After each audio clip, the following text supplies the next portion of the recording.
What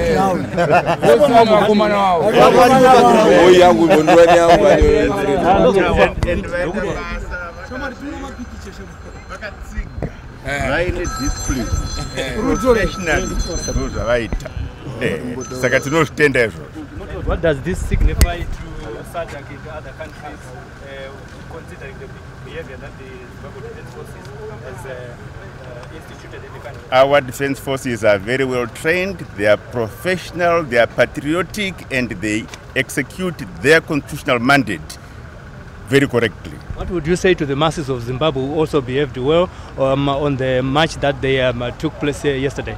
Yes, they behaved very well, and it is in everybody's interest to maintain peace in this country. That will enable us to have an environment where we can achieve rapid socio-economic development. Some sections have said soldiers must go back to the barracks. What's your say as Minister of Defence?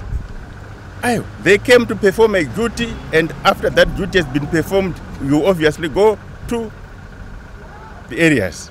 Thank you so much. Your last words of wisdom to the Zimbabweans that will be watching this world over? To the Zimbabweans, yes. Let's remain united. Let's rededicate ourselves to developing our country so that we become the jewel of Africa. Thank you so much.